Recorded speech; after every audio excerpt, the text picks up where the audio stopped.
ewu na abọ ebe ku nje ta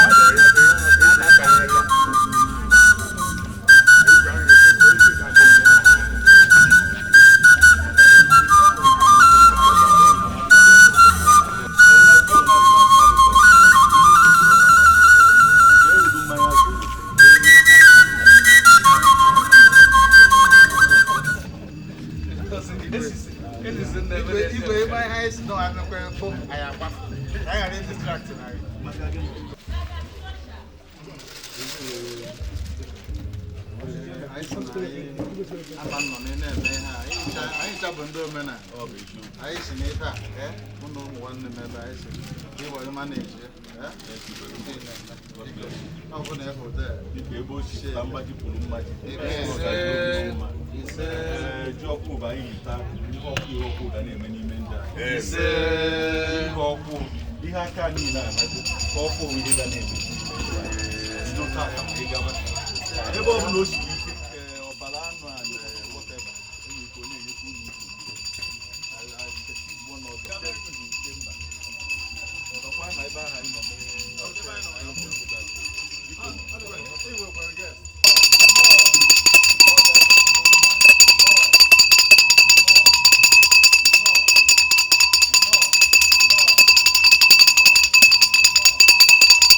Afambo Mrs. Martina Anike, Elias Madam Social. Ihe ji malụ m na Akpuoga bụ Madam Social. Anyị bịara tata bụ na Mbulujodo na-eri ji ọfụ tata. Igwe anyị na-erikwezi ji ọfụ tu. Igwe anyị wee shi ọha na eze bịa taa. Anyị bịa benye bịa ga-eji ọkụ. Maka na igwe anyị bụ ọgbọ ọchịrị ọzọ. Ochioha tu. Igwe Ochioha tu bụ ọ bụ. So na onye na-abịa tata mekwele onwe onye ihe. Ọchị onye ọbụla ri ọgwụ ise kwa bịawa mmemme tata. Na tata ka anyị na-eri ji ọfụ nọ. Wee na-ashị ọha na eze. Na-ekpere anyị n'isi igwe anyị bụ ogologo ndụ na-eji isi ike. Ya dobere anyị igwe anyị ndụ. Na igwe anyị bụ igwe maalụ ka esi achịkọta ụmụaka. So na ihe anyị bịara taa bụ oriri na ọṅụṅụ. Anyị wee na-akele eze Chiteoke Abịama bụ onye mekwelu ka ndụ fọrọ anyị n'ụbọchị taa. Chi anyị kapụkwala aka anyị. Ya kekwebekwala anyị igwe anyị ụtụtụ efifie abalị. ya chekwebela anyị igwe anyị na igwe anyị na-achịta anyị ọfụma n'aha Jizọs Kraịst bụ onye nwe anyị. Come on, go on side.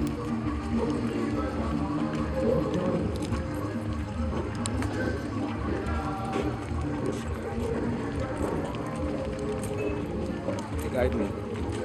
Guide me.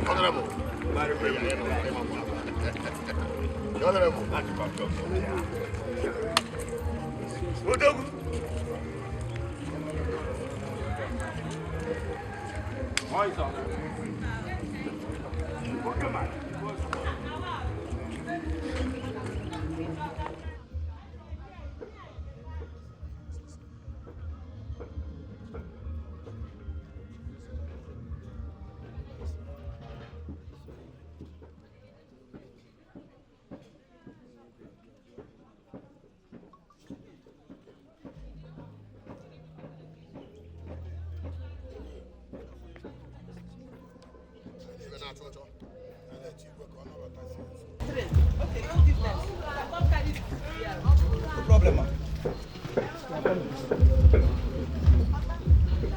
Take care of that. Take care of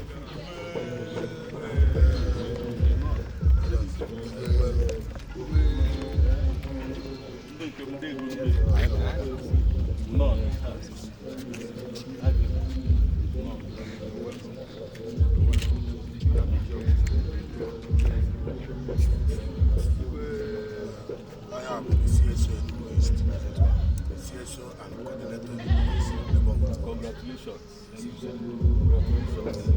As you know,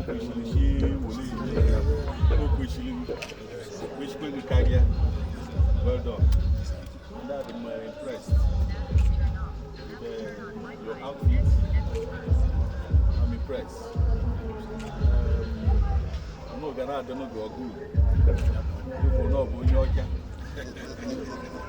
You getting me? Cleanliness is next to godliness. No na do ocha, ogu no na do ocha. Ihe obunu na eme na do ocha. All obunu no dey no succeed o. Na alole Enugu state all issue. No na me cool. No na me cool. I'm proud of you people. Proud of Enugu East. Setting of neighborhood watch today. ODI from here in Akpuoga. I'm very, very proud. Proud of the governor too.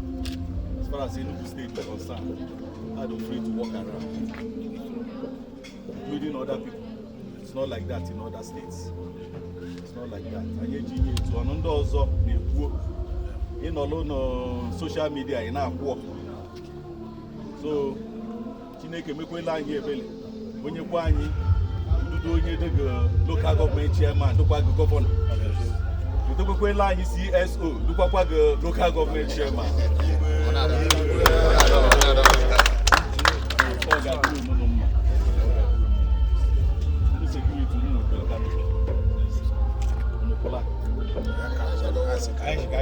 Number one, now for my so out of Alunu security. You're welcome. You're welcome. Security Enugu local government. Over the CSO local government. I be along Kenen. Another man who knew Richie.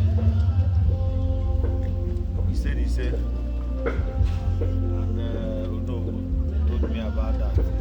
And will your CSO should name a travel.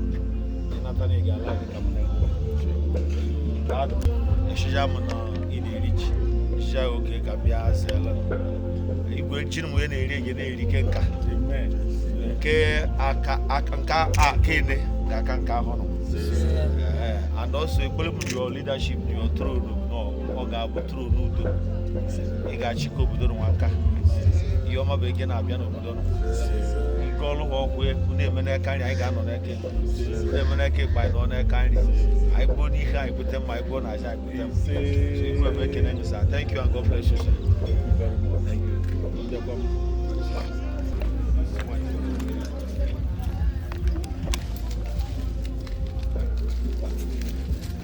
Okay, you okay? Also, Jack, what? Okay, you okay? Okay, you okay?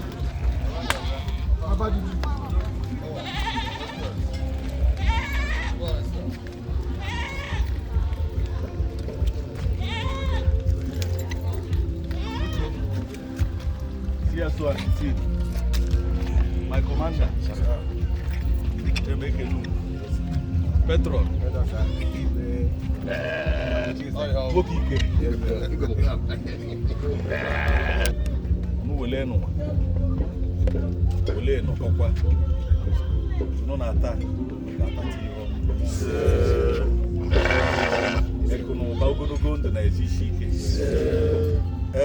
Ash no na akoko na amba na water igen no bia yo ku ba igi ta de yo ku ihe oku ga emede no no man we bi no ni ihe oku no biko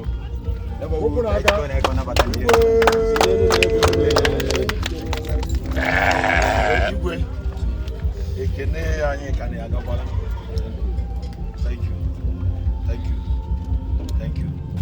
Shall be well with all of you. God bless you. Shall be well with Nike. Shall be well with Enugu State. Shall be well with Nigeria. Shall be well with the whole world. Thank you, sir.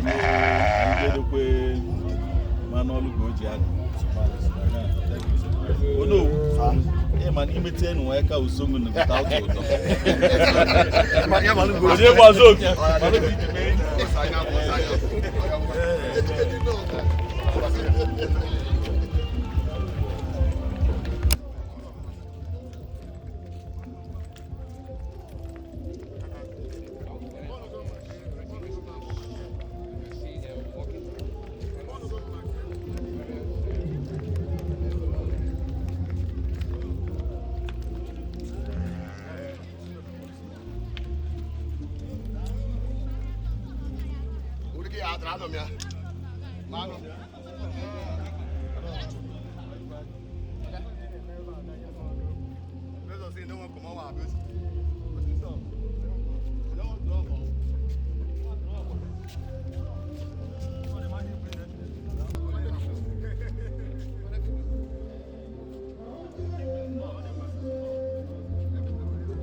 Remains Honorable Paul Ifai Chukwede, the Chief Security Officer of Enugu Local Government and the Coordinator Neighborhood of Enugu Local Government. We are here to grace the occasion of our traditional ruler who is doing the New Yam Festival ceremony today. I and my men, we came to grace the occasion and to make sure that everywhere is cool and calm.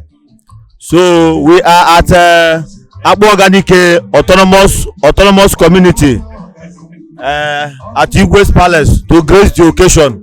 That is why we are here today.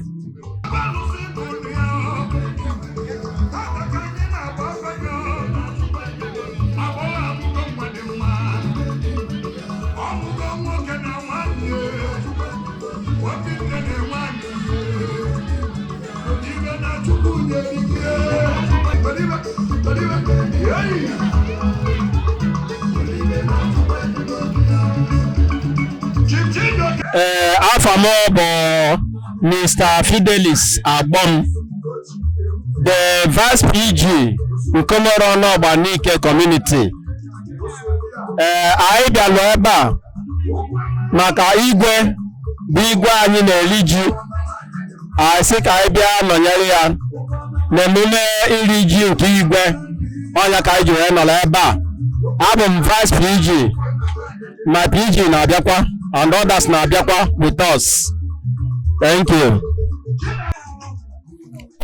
My name is Ede Uchechukwu, the team manager of Alexander Football Club of Enugu. We are here because this is our host community. The community housing the Alexander Football Club, and the community leader, that's the Igwe of the community, is having his New Yam festival today, and we are invited to grace the occasion, and that's why we are here. They recognize us as an organization, a football club that represents the community, and we are here to join the Igwe to celebrate the New Yam festival. Thank you very much. My name is Lovett Ayila. I'm the head coach of Alexander FC. I'm so excited to be here. Thank you for the invite. My name is Chinedu Destiny. I'm a coach. I'm the main coach of Alexander FC, and I'm here to witness the New Yam Festival. And I'm happy. This is my first time of coming to this community, and I'm happy that I'm here to witness how it is done, and I'm ready to enjoy every bit of it. Thank you so much.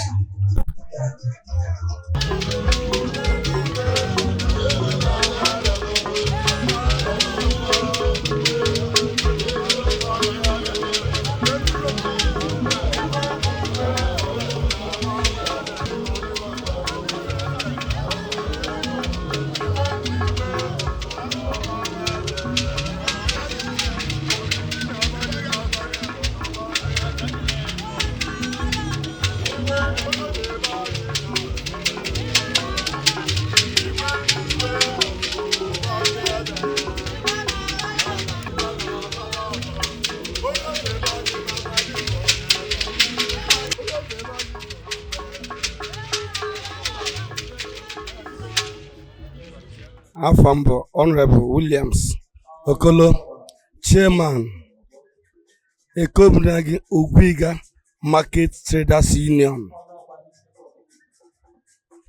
Anyị nwabụ ndị afịa.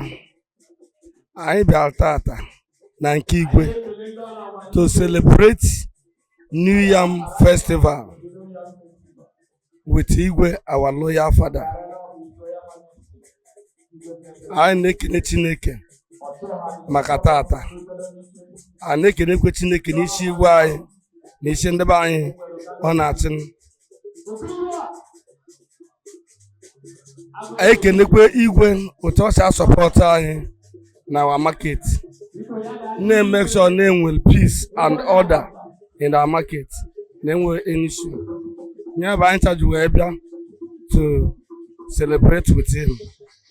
I am happy, and the people I na ekpele Igwe bụ nyaji do otu ji nyaji sike na achịkọta nya bụ kingdom enyere n'aka in a way that na ọ ga-abụ legacy oge keep ga-abụ nke ndị ọzọ ga-eji wee na climb our Mbulujodo autonomous community na amụta ihe ọma, and from ndị ọzọ from other places na-emekwa emulate ihe ọma n'ụwa na-eme. A na-arịọ Chukwu ka o tebe anyị ndụ nye ezi ike na amamihe oge na-achịkọta anyị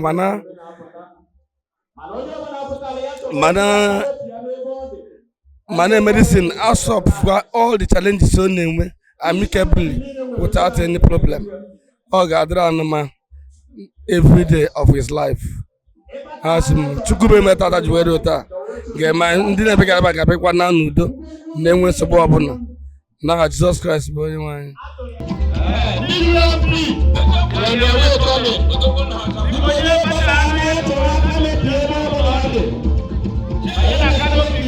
Igwe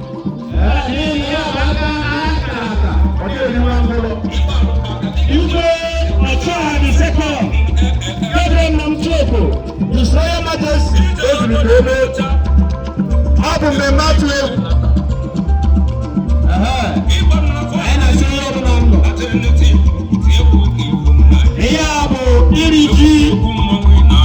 Freedom Festival 2025 of Mbulujodo community.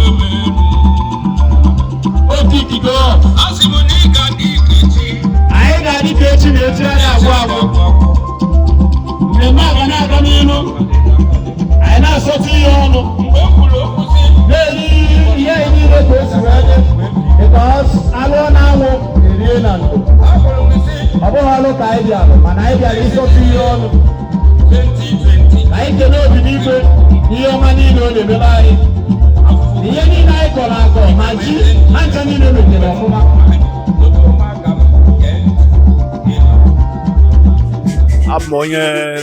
Akpuoga n'ike. Afa mbuchibu ụzọ Abuchi. Ọma bụ vice chairman, vice land chairman. Onye abịa na bịa bụ Igwe Ochioha second. Ọ na-eliju ọfụlụ tata. And I'm ekenekwe ndị NTA. Ekenekwu Igwe Ochioha second. He's a good man. Ọ bụ onye ga-emenwu ihe. Onye na-achọlụ udo. Igwe be anyị ada akpụka akpụkọ na-edozi edozi. That is why you find the mother on Oleba. This canopy for the Ketaba, Akpuoga, Yenwe, Canopia. So I know good canopy and nature when those on Abia, or Kangaba, Abia, many music in Abia. So I make a nunu, make a Igwe, a horse, a horse of Kapalon. Go no make the Kali, if she's 7 big labor. A wood ever get out 20 as well, and you got a gate in Cabana another gate. He's a good man. Igwe Ochioha second, Vegetable Muddy Lomich. He's a good man. So I make a shike. Ekenekwendi nyelanyi Igwe okwu aka ikwu okwu. Dalun, Ishinike.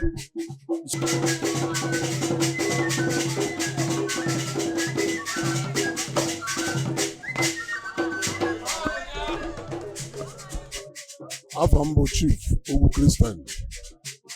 I'm Vice Chairman and Obanike Community. I'm my PG. PG mo question eba, but I will emergency. So, also represent here. I can know eba. So, I'm see that na tata. Bobo shakalaka. Mbulujodo Nike Autonomous Community. Na Waji. Na Igwe Gabriel Okoh. Igwe Ochioha nke Ibo na Mbulujodo Nike Autonomous Community.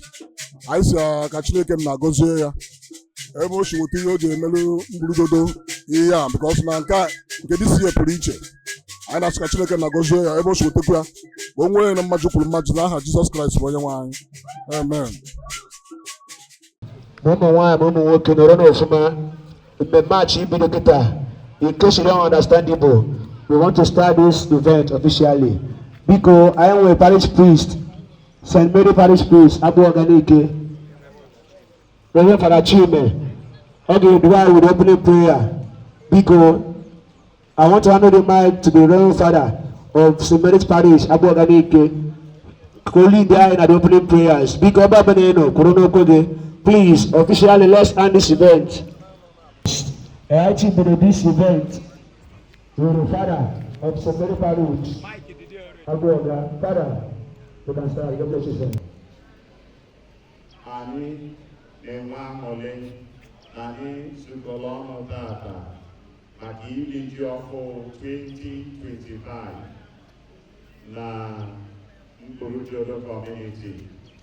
Awe na-asị ka Chineke onye pụrụ ihe niile bịa nọnyere anyị na mmemme nke ụbọchị tata ka ebele na ajanasa anyị na-atụ bụrụ ụzọ Chineke ga-esi wee gọzie mmemme niile anyị na-eme taa, gọzikwazie anyị bụ ndị Mbulujodo community were ebere ya na ịfụnanya ya na ịdị mma ya wee na-anọnyere anyị oge niile site na Kristi dị na anyị.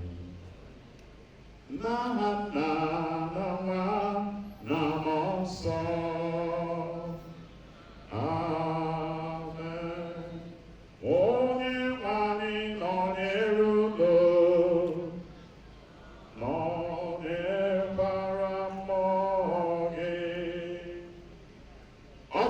inye Chineke ekele na anyị ezukọgokwa ọnụ ọzọ dịka anyị na-esi eme ya kwa arọ ikele Chineke maka odudu ya, nnọnyere ya na onyinye nke ndụ. Anyị na-asị ka Chineke onye dukọtara anyị ọnụ ebe a na-edu ma na-anọnyere anyị oge niile n'aha Jizọs. Anyị na-ekele Chineke n'isi igwe anyị na ndị kabinet ya na ndị niile na-enyere ya aka n'ọchịchị na be anyị a bụ Mbulujodo Community, wee na-arịọ Chineke dịka anyị zukọrọ ọnụ ebe a maka oriri nke ụbọchị tata, ka omenala anyị nụnwa anyị na-agbasi mbọ ike ịhụ na ọ kwudosiri ike, ka ọ bụrụ ụzọ Chineke ga-esi na-egosiwanye anyị ịhụnanya, agamnihu, ịdịkọ n'otu, ebere na enyemaka ya oge niile site na Kristi dị nwe n'anyị. Ụmụnne m, iji kwado ụmụ anyị nke ọma maka ife omi ndị a dị ngọzi, ka anyị lụta na anyị emeghela rịọ Chineke mgbaghara nke njọ.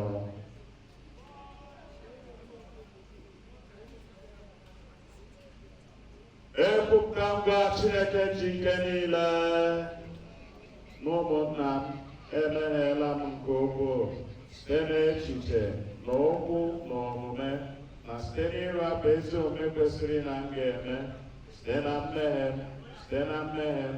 m nke kasị ukwuu. Ya ka m ji arịọ na arị ya dị ngọzi dị ji n'ọkụ na ndị ọma na ndị nsọ niile na ụlọ ụmụnna m, ụlọ ya ọbara m oseblụwa Chukwu anyị arịrịọ ka Chineke ji ike niile merụ anyị ebere, gbaghara anyị njọ anyị, duru anyị na ndụ ebighị ebi. Onye nwe anyị mee ebere, mee ebere. Kristi mee ebere, Kristi mee ebere. Onye nwe anyị mee ebere, onye nwe anyị mee ebere. Ka anyị rịọ arịrịọ. God of might, giver of every good gift, put into our hearts the love of your name, so that by deepening our sense of reverence, you may nurture in us what is good, and by watchful care keep safe what you have nurtured. Through our Lord Jesus Christ, your Son, who lives and reigns between the unity of the Holy Spirit, God, forever and ever.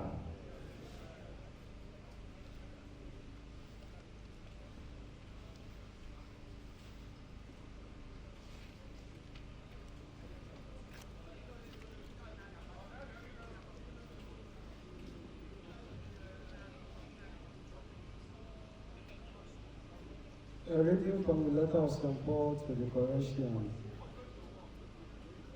Not long ago, we were foreigners and enemies, in the way that we used to think and the evil things that we did. But now, God has reconciled you by Christ's death in his normal body. Now you are able to appear before him holy, pure and blameless, as long as you preserve and stand firm on the solid base of the faith, never letting yourself drift away from the hope promised by the good news, which you have heard, which has been preached to the whole human race, and of which I, Paul, have become the servant. The word of the Lord.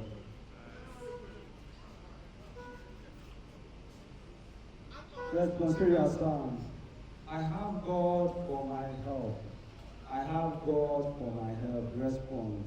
I have God for my help. O God, save me by your name. By your power uphold me. O God, hear my prayer. Listen to the word of my mouth. Response. I have God for my help. But I have God for my help. The Lord uphold my life. I will sacrifice to you with willing heart and praise your name, for it is good. Response. I have God for my help. Hallelujah, hallelujah. Hallelujah, hallelujah. I am the way, the truth, and the life, says the Lord. No one can come to the Father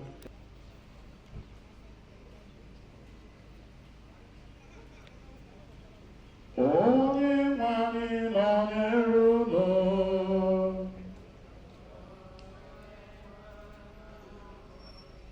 Ihe ọgụgụ nke ya si n'ozi ọma dị nsọ nke Luku dere.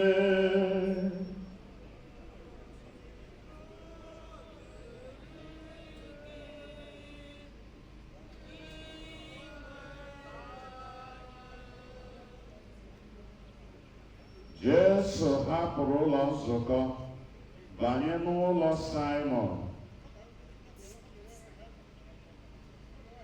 Ugbu a, ọ banyere n'ezinụlọ ahụ wee nọnyere ha n'oge oriri. Ka ha nọ n'oriri, Jesu gwara Simon sị ya, n'ụbọchị taa, oge ọbụla ndị mmadụ bịara na be gị, ị ga-egosi ịhụnanya site n'ime ihe oriri na-enye ndị mmadụ ghara ịbụ na naanị ndị ga-akwụghachi gị ụgwọ, kama mgbe ọbụla ị kpọrọ oriri, ị ga-akpọ ndị ọlụsị, ndị ìsì na ndị ngwọrọ na ndị na-enweghị ka ọha ha. Ọ bụ ụdị ndị dị etu a ga-abụ ha bịa keta oke na oriri kpọrọ, ha agaghị enwe ike ikwughachi gị ụgwọ maka ihe ọbụla ị nyere. Maka onye na-enweghị ike ịkwụ gị ụgwọ ahụ ị nyere ya, Chineke ga-akwụghachi gị ụgwọ.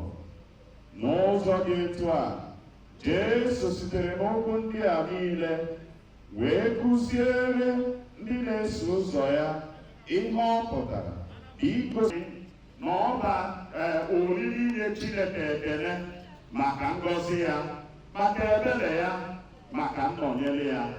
Dịka a na-arịọ onye ọbụla ka anyị tinye ọnụ n'okwu anyị ga-eji wee kelee Chineke. Kelere m Chimo, nwanne m, kelere m Chimo na Chimerela. Kelere m Chimo na Chimerela. Kelere m Chimo, nwanne m, kelere m Chimo na Chimerela. Kelere m Chimo na-alụ n'ihe anyị kọnyere n'anyị nwere ife o mepụtara. Ihe ahụ o mepụtara bụ ihe eji malụ ndị Igbo a na-akpọ ji. Ji bụ ihe eji wee na-egosi na Chineke na-anọnyere anyị dịka ndị nwere ntụkwasị obi na anyị so n'ofu ezinụlọ. Ọnya kpatalụ na kingdom ọbụla ibe na-achịnya bụ kingdom na-apụta wee sị Chineke daalụ, Chineke daalụ maka na ị nyere anyị ohere ịkọnye ihe n'anyị. Anyị na-ekele Chineke n'ihe nke anyị kọnyere na anyị mịtara ihe, ka Chineke sikwazi otu ahụ nara ekele n'aka ọlụ anyị dị iche iche. Ka ihe ọbụla anyị na-alụ, ka anyị na-enye Chineke ekele na nke enunwa, ka Chineke sikakwazi otu ahụ gọzie anyị n'ụzọ dị iche iche, ma n'aka ọlụ anyị, ma na mkpa anyị, ma na ihe anyị na-eme. Ka ngọzi na oriri ji anyị na-eri n'ụbọchị taata bụrụ ụzọ Chineke ga-esi wee n'ike ịbụnyewa anyị elu oge niile site na Kristi dị nwa anyị. Ogu nna agbazi onye si eso n'ihe anyị na-eme taata bụ gịnị? Mba agbala agba. The situation of Nigeria today calls on everybody to make effort. When I mean effort, good effort. Don't look at the flamboyant aspect of life, maybe on those who are not doing the right thing. Let us look first on the side of the things that we will do that will help us achieve the better. Ka anyị na-enyebeke n'anya n'akụkụ nke ahụ ga-enyere anyị aka, anyị gbaa ezi mbọ ahụ ewetara anyị ihe dị mma. Kedu ihe bụ ihe ọhụ ị na-alụ? Ị na-alụkwa ya ọfụma? kedu ihe bụ ihe ahụ ị na-eme? Anyị bịara ili tata bụ ihe anyị kọnyere na anyị mịpụtalụ. Ọnụ ahịa ị na-alụ, kedu ife ọ na-amịpụtalụ gị? Ọ na-amịpụtakwa ezi ihe maka na ihe itinyelu kibu ihe ị ga-enweta. Otito dịrị Jesu. Ọ bụzi oge ahụ itinyere ihe wee wepụtasịa ihe ka anyị ga-enwe ike imenwu ihe Jesu na-agwa anyị na oziọma tata bụ ime ọgọ sitezie n'ihe anyị. Ọ bụrụ na ị mụrụ mmadụ na onweghị ihe ọma ọbụla ị na-eme, maybe na ị nwere opportunity ịkpata ego. Ọtụtụ ndị lawyers, engineers, doctors, so many professions today bụ na onye ama na-eke dubetalụ ndị ọcha wetala education. Oto dịrị Jesu. Ihe ọzọ onye ama na-eke wetalụ bụ ụka. Ewepụ na onye ama na-eke wetalụ ụka, o nwere ike mma akwụ ebe a dịka fada n'iru unu na-aka ụka. Oto dịrị Jesu. Onye ama na-eke dubetalụ ụka wee bata na this part of the world. Oto dịrị Jesu. Tata anyị ka na-elite elele education. Tata anyị ka na-elite elele ụka. Mana do you know what? Ihe niile onye ama na-eke rụrụ onwe ya, onwezi nke m a na-eyuzu today. Ije na-eke, ị ka ga-afụ n'elu onye ama na-eke rụrụ. In those days, a na-abịa agba nkiri. Do you know what? Iru ebe ahụ, onwezi onye bi na ya bụ ụlọ.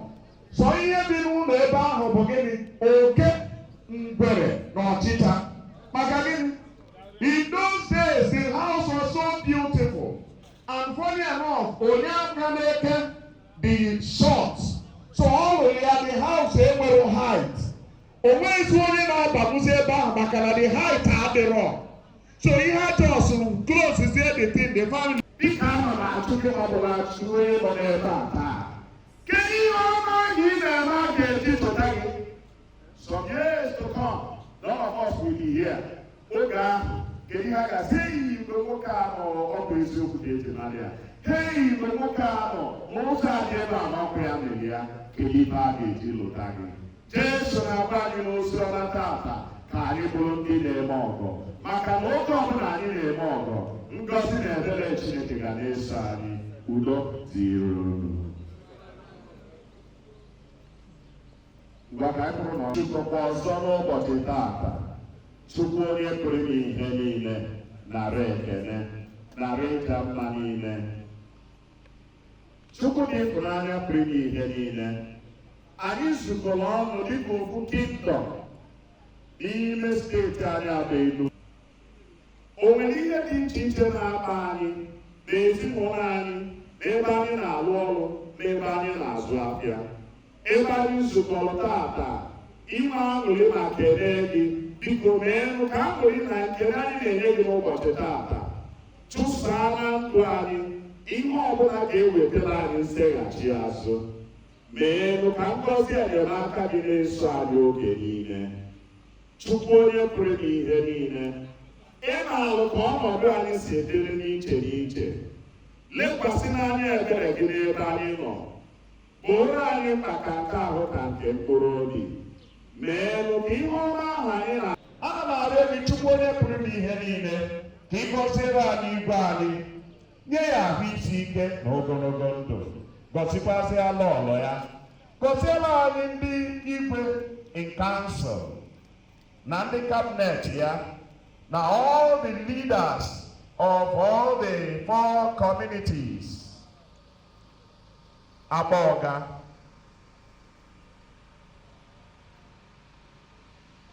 obi na-agụ, nchata ncha na ọnụ ọgba. Ihe ndị a niile ka anyị chere n'ihu Chukwu onye pụrụ ime ihe niile site na Kristi dị nwere anyị. Udo dịrị unu. Ngwa ka anyị nọdụ na nkịta bụ oge onyinye.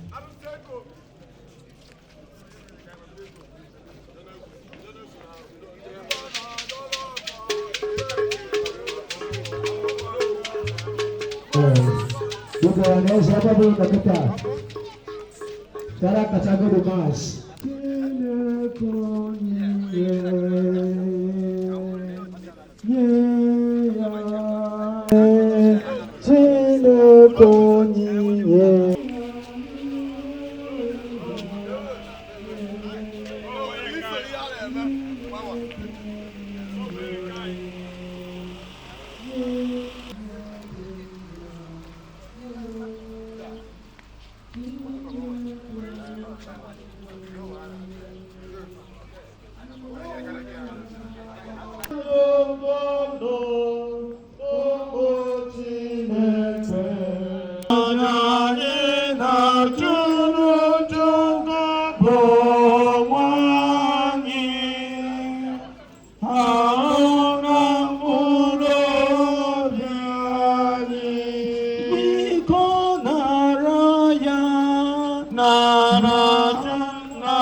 ọtọ katọpụ aja masị anyị rịọba na ụmụnna m ka aja mụ na ụnụ na-achụ bụrụ ihe ga-asọ Chineke ji ike niile ịnara nụ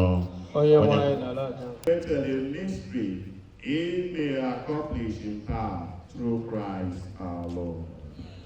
Onye nwe anyị nọnyere unu welite n'obi elu ka anyị nọdụ nwanụ Chukwu anyị ekele. O kwesịrị ezi bụrụkwa ihe ziri ezi ọrụ dịrị anyị na nzọpụta anyị. Anyị ga-enye gị ekele oge niile na ebe niile dị nwanụ ụmụnna dị nsọ Chineke ji ike niile onye dị ụwa tụ ụwa. Ị kere mmadụ n'obi ọma gị mgbe a mara ya ikpe site n'ikpe nkwụmọtọ gị ịgbapụtara ya n'ihi ebere gị site na Kristi dị nwe naanị site na ya ka ndị ọma ji eto efe eze gị ike ọchị na-esepụrụ gị ike niile na-ama jijiji n'iru gị igwe na ike niile nke eluigwe anyị na-arịọ ka igwe ka anyị chekwa ụlọ anyị na nke ha were umeala na-eto gị na-asị osebụrụwa Chineke nke igwe ndị agha ebe gị kasị ngwa ka isepụrụ ha ili isi ezi edumanụ bụrụ isi iyi adịmasị ọbụla ya mere anyị na-arịọ ile onye ndị a nsọ site n'ịkụkwasị ha mmụọ gị ka ha wee ghọrọ anyị ahụ na ọbara nke onye nwe anyị Jesu Kristi onye mgbe o kwetere ka ebinye anyị n'ahụhụ ọnwụ wee rụọ achịcha ka ọ na-enye ekele nyọwa ya nye ya ụmụazụ ya na-asị naranụ m nke a rienụ ya ụlọ niile nke a bụ ahụ m nke a ga-eri onye maka unu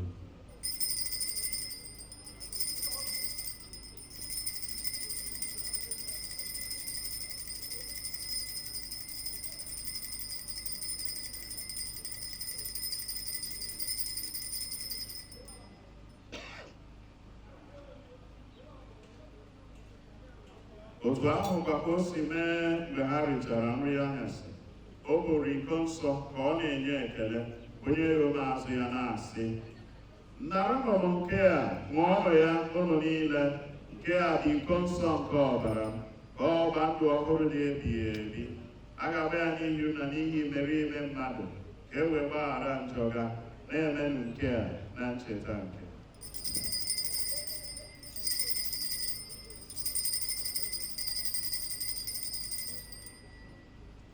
He is the Lord, amen. He has risen from the dead. He is the Lord. Every knee shall bow, every tongue confess that Jesus Christ is the Lord. Is the Lord, is the Lord, is the Lord, amen. He has risen from the dead, is the Lord. Every knee shall bow.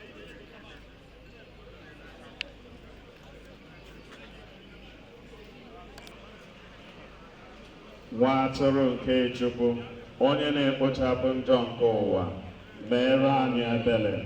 Nwa atụrụ nke Chukwu onye na-ekpochapụ njọ nke ụwa mere anyị ebere. Nwa atụrụ nke Chukwu onye na-ekpochapụ njọ nke ụwa nye anyị udo na anyị sekpuru na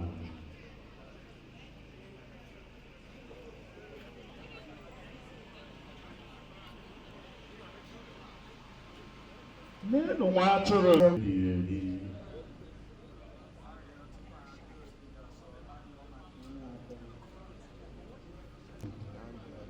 biko maasị bịa asa kịta anyị ọgụ maka mmadụ niile bịara ebe a ma anyị na-atụ ori bịa asọ maka ndị otu Ekristo.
Chineke onye pụrụ ime ihe niile, anyị na-ekene gị maka onyinye chi ọkụ nke ụbọchị tata.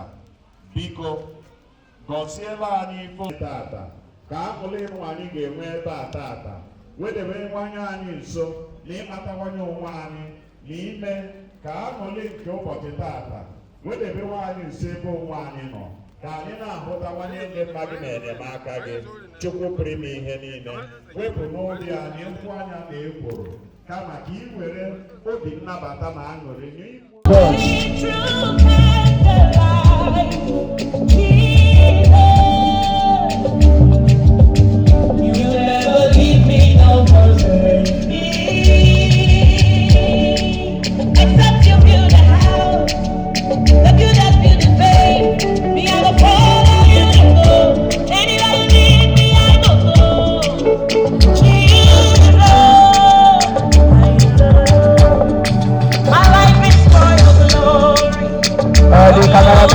God bless you all. We are welcome, sir.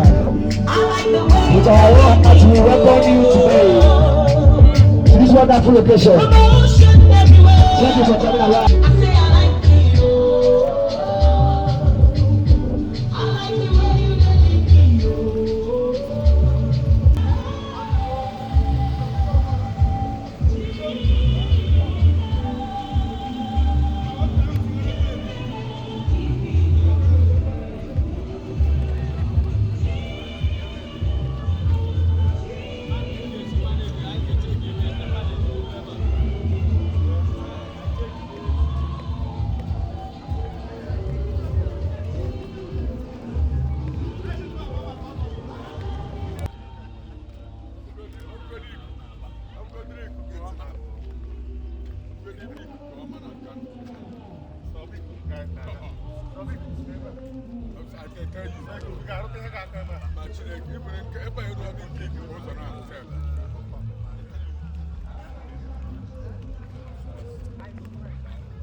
Agambo Ugurafe S, the Onowu of Mbulujodo.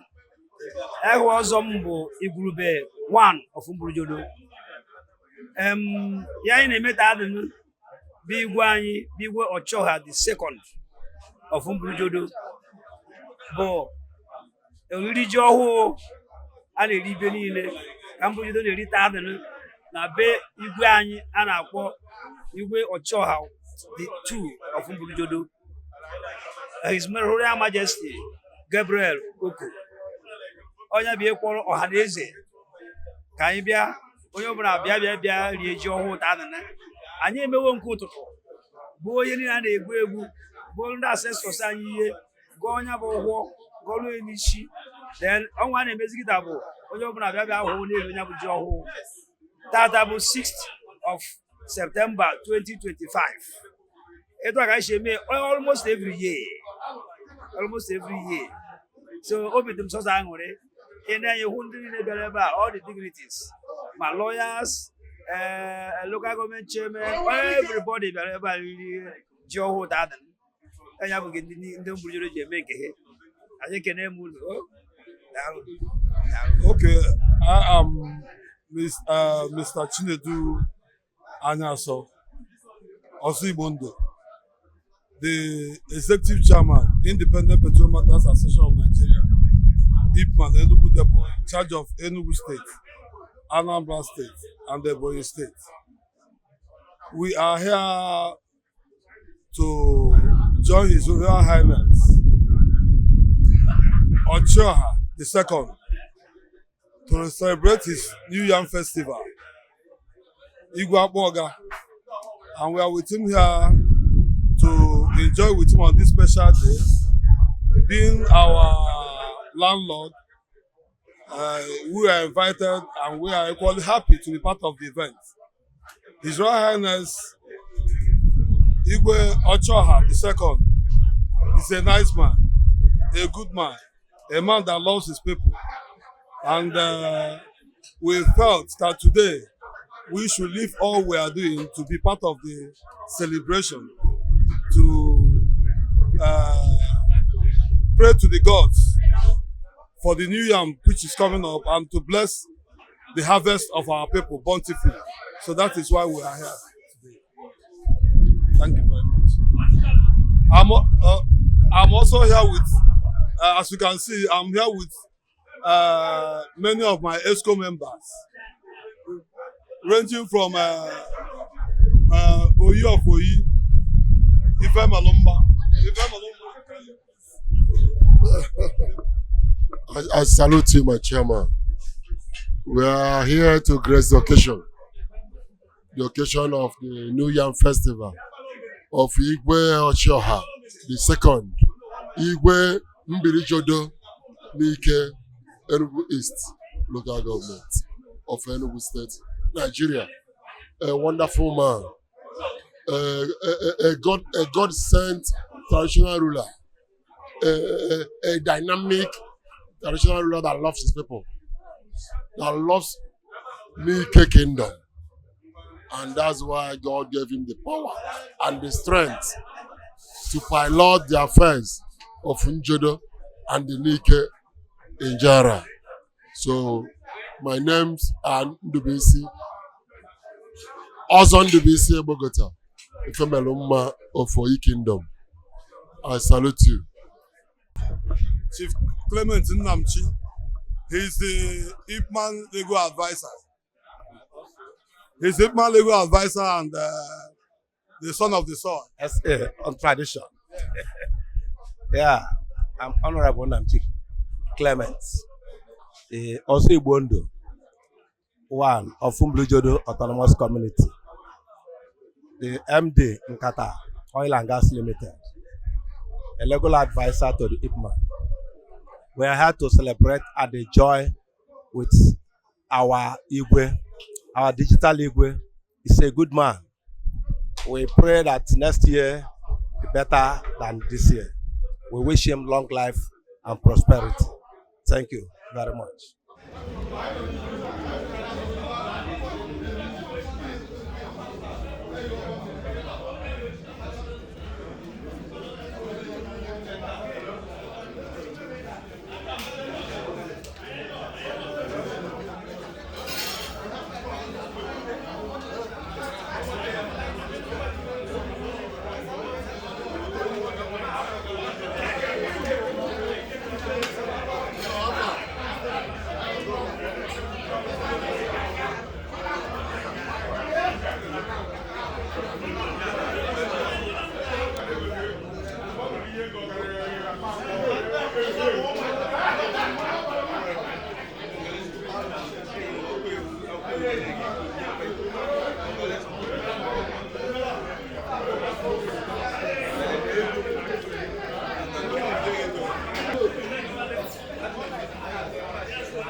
Ongere na Nike esobira Igwe cabinet and ihe anyị na-eme tata bụ oriri ji ọfụrụ Ochioha na-eri ji ọfụrụ taa o melu ikpochiri Igbo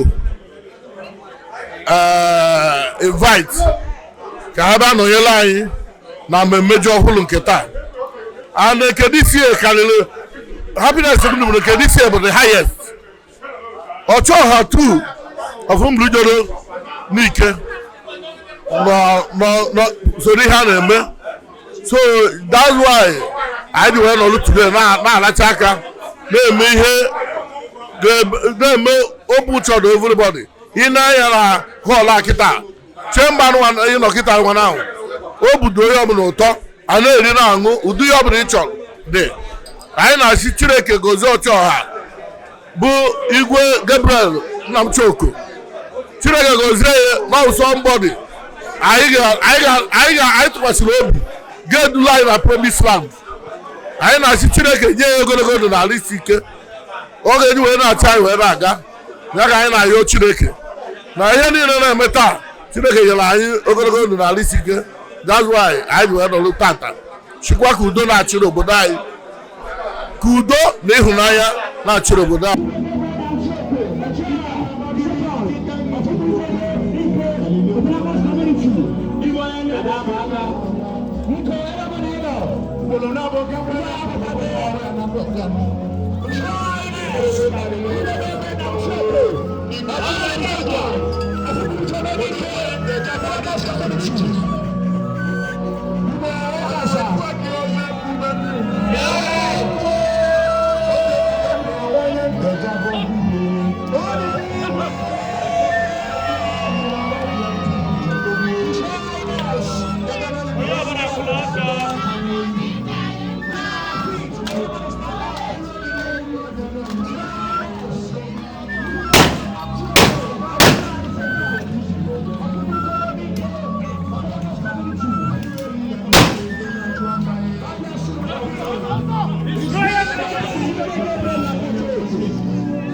carry on. If you have accepted your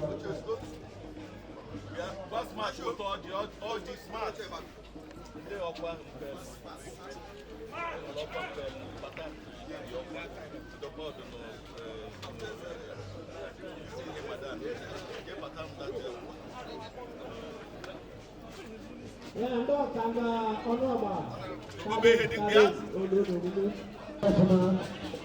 Today is the metro. We are being careful of the community.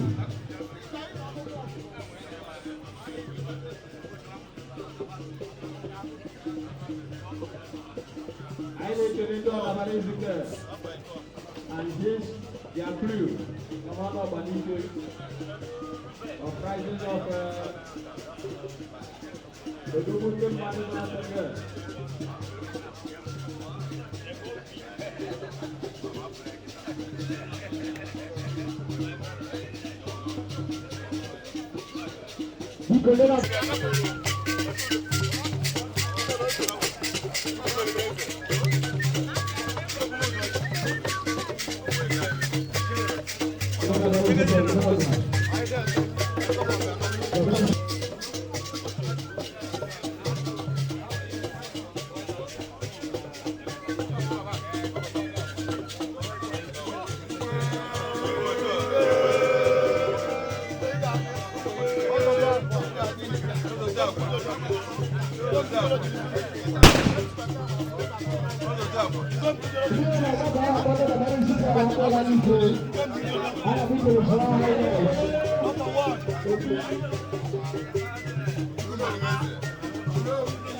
Yeah, community, hey, I want to enjoy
I think your time has expired.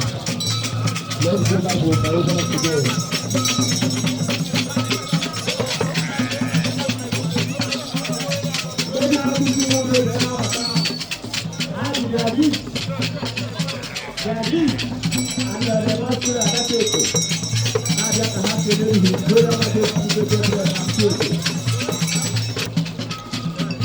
We can with the appearance of Double Chief, Chairman.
Because na bana wo fresh off is okay to put na money. I put na mota na money. The king of no kingdom Makata. Oya wo na bana. Ala bi ko no Igwe is Igwe be be Nnamchi. Ile Makata go dey fresh off so. Igwe chuku na money. I put na mota na money. The king of no kingdom Makata.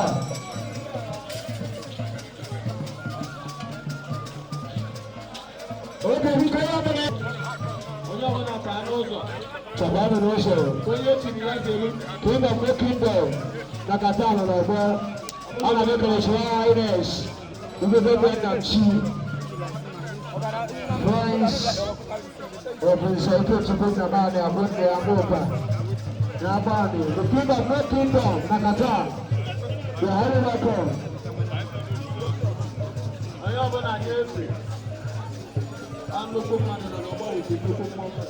Ladies and gentlemen, Chief Akpuoga, all the way from Qatar. Chief Akpuoga is here. Biko, Arabika, the Igwe, is Wilderness. Igwe Gabriel. Chief Akpuoga, Qatar. First of all, I get to put my money. I put the water, my body, the king of the people. Qatar, that's the Akpuoga. I look at as well as you will not let you all the way from Qatar to Akpuoga.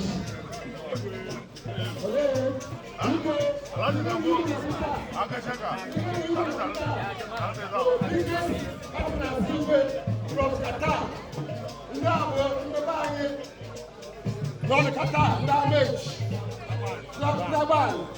Don't Qatar. All billions of us Igwe. Even though Africa. Every demand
ndị be anyị erube n'omume ya anyị ji wee gbakọ kenụ maka ngigi ji ọhụụ ya bụ anyị ji nọ nke nwata dịnụ a sị na ihe ọhụụ ga-abịa dị n'ime ndị anyị bido taa n'aha Jizọs Kraịst onye nwe anyị.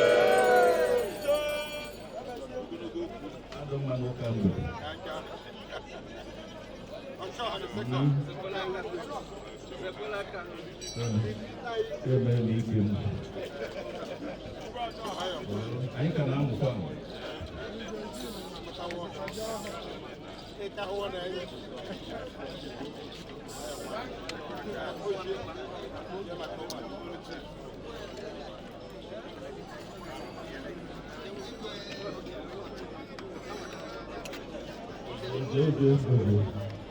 biko ndị be anyị ihe ọhụụ ekwa Chukwu okike abịa ma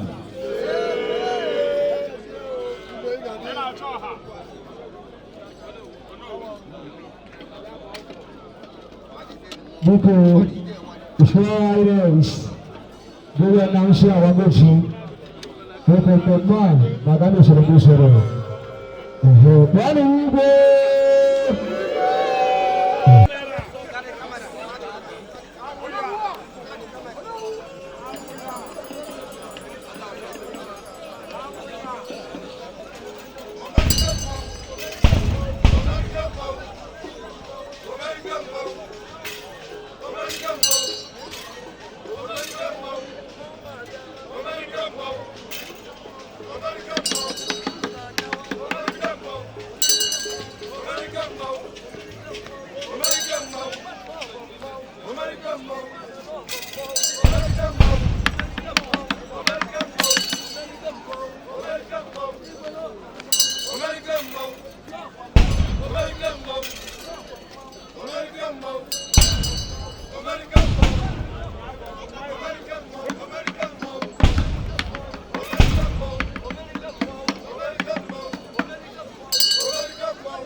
That's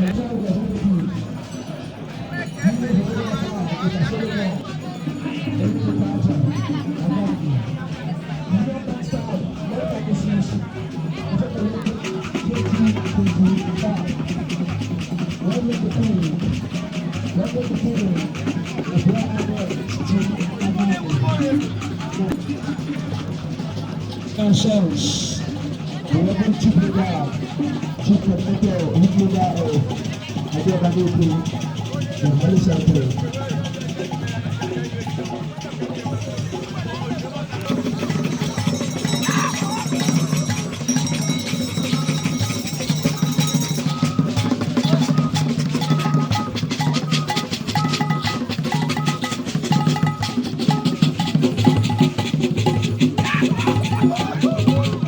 Canopy over me no when they were there.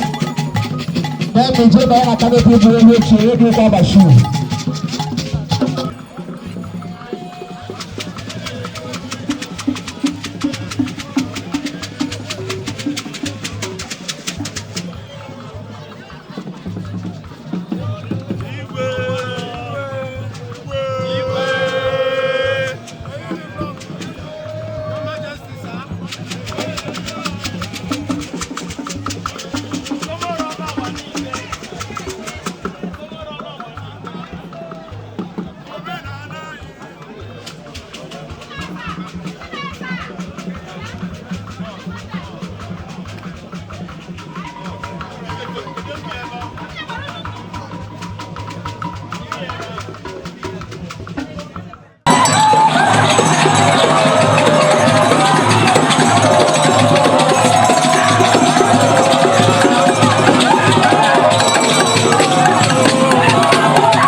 Mondo binabo ni kelektai double chief